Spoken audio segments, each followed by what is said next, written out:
In the next hour or so, former President Rodrigo Duterte will be facing the International Criminal Court, which has indicted him on the charge of murder as a crime against humanity over his deadly war on drugs.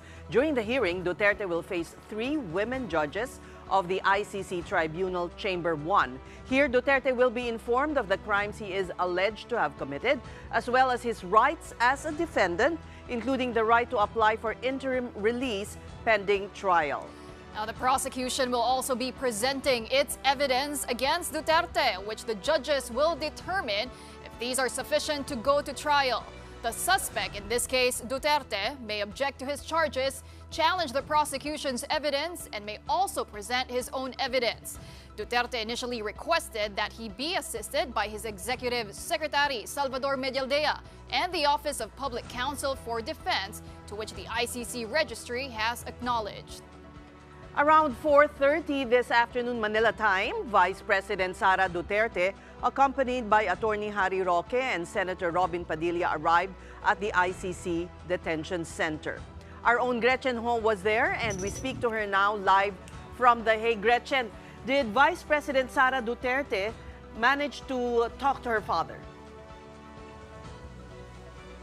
I'm coming to you live here from outside the International Criminal Court headquarters over at The Hague in Netherlands, and it is quite a tense hour because right now it is at 12:30, and the anti-Duterte protesters have arrived.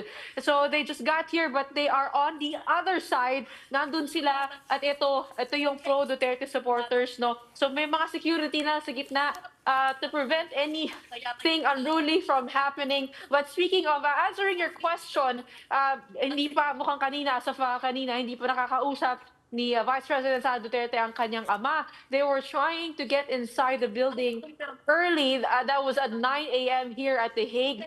The 2 p.m. yung hearing.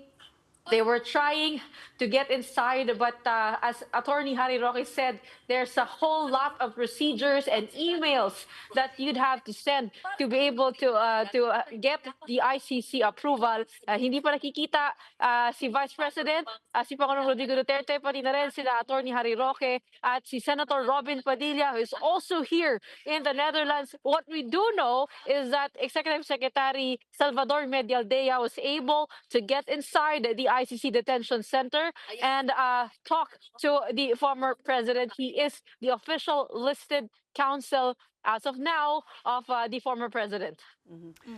Gretchen, Attorney Roque has mentioned that he will be seeking a postponement of the proceedings today. But before that, has he already been accredited by the ICC? That's correct. They are seeking to postpone what will happen today, the initial proceedings. That's before the pre-trial process. So the initial proceedings actually are just number 1, to confirm the identity of the suspect. Number 2 is to talk about the language to be used in the hearings. Number 3 is he's going to be made aware of the charges or the alleged crimes that he's committed. And number 4 is the rights in the Rome statute that he can avail of. And speaking of becoming listed counsel to the former president, sinasabi ni Attorney Harry Roque, hindi pa sila official counsel ng dating Pangulo, pero listed counsel siya to the ICC. So kumbaga accredited siya as an ICC lawyer, kasabay ng isa pang lawyer na Attorney Kaufman. I heard him say that he was British and he's also listed counsel to the ICC.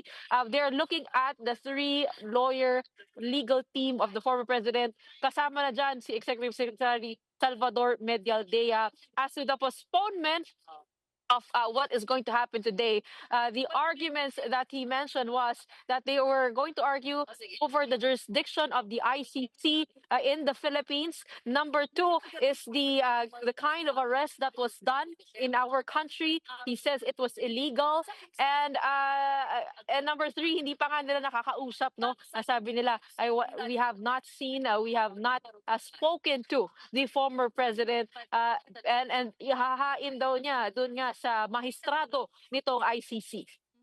Well, Gretchen, Mr. Duterte is already set to face the ICC in less than 2 hours. How hopeful is the Vice President, Attorney Harry Roque, na magagrant pa itong appeal nila na ma-postpone ang initial appearance ni Duterte? Actually, Polly, tinatanong natin kanina kung nakainan nila at sabi nga ni Attorney Harry Roque, parang hindi pa. Mukhang ginagawa pa lang nila kasi kanina nasa cellphone sila, medyo busy sila, nagsisend ng email. Siguro yung bukod nga sa official visit to the former president, yun din yung mga kahilingan nila. So they left this place to be able to do the paperwork of that. And speaking of ito na medyo marami na tayong supporters ng dating Pangulo nakikita dito sa aking likuran. Marami ang nagtungo rito mula dito sa Netherlands. Marami rin mula sa iba't ibang parte ng Europa. Meron pang taga-Qatar, sa Paris, Belgium, UK. Ito yung mga taga-suporta ng dating Pangulo. At kanina pa nila sinasabi ang mga salitang, send him back. Gretchen, how accessible will the initial appearance if the pre-trial be later? Makakapasok ba kayong mga members ng media? Kailangan mag-accredit, di ba? Magiging tama yan, ano? Katulad nila Vice President at sa kanila Attorney Harry Roque at Senator ay kailangan mag-send ng email dito sa ICC to be able to get accreditation as media. Actually, parang mukhang nakapasok na yung ibang ating kasama kasi malapit na magsimula. Bago tayo na mapunta dahil first come, first serve. Pati na rin sa publiko, some of them will be allowed to go inside, but not all. Not all of this have received confirmation from the ICC. Meron mga maswerteng makakapasok sa loob. But this will be live streamed, 30 minutes delayed in the Philippines. At alam din natin, meron tayong mga diplomats at consular members na papasok sa loob to be able to witness the hearing, the initial proceedings of the whole investigation. Gretchen, were you able to talk to Senator Padilla and what the purpose of his visit is there? Test, tinanong natin yan, no? Kinakabula din Senator Padilla. Bakit po nandito? Ano po ginagawa niyo? Meron po bang hahabol? Talagang no comment ang kanilang salita. No? Ayaw nila magbigay ng kahit anong pahayag because they are also confounded with how to deal with everything medyo sensitibo. Paulit-ulit no comment, no comment. At yun nga, maswerte nga tayo kahit paano nagbigay sila ng salita at nagbigay sila ng pahayag nung bandang dulo dahil na rin siguro sa pag-uudyok ng mga tao dito. Ang daming media nandito, ang daming ring supporters. We saw the senator also take photos with a lot of the fans here, giving them quite a treat for coming all the way. Also, the vice president spending some time asking them kung nag-miss ba sila ng trabaho, saan sila nanggaling, na wag nila pabayaan yung kanilang mga trabaho para hindi sila mawalan.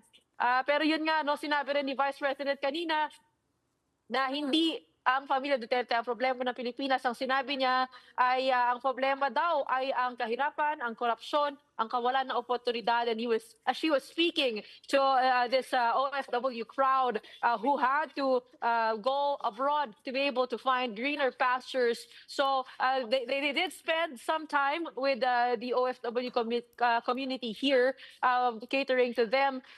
But as of why the senator is here, we do not know for now. Well, he did say before that he's willing to be incarcerated with the former president, right?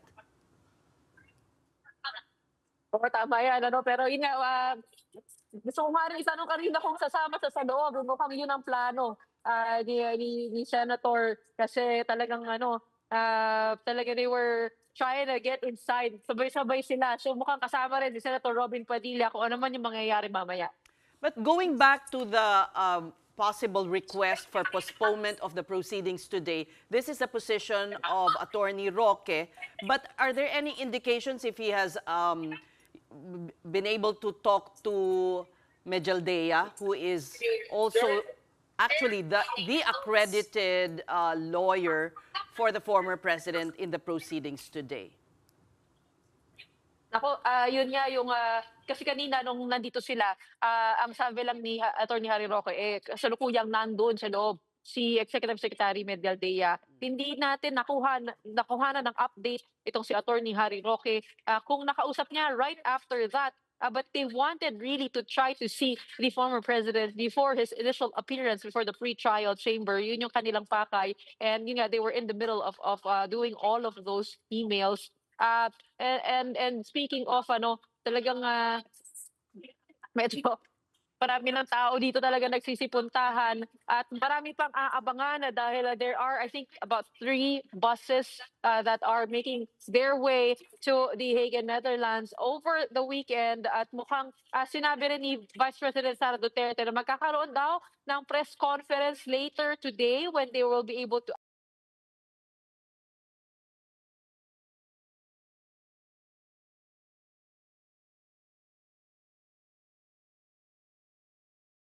ibigay kasi they're also trying to find a way to get inside.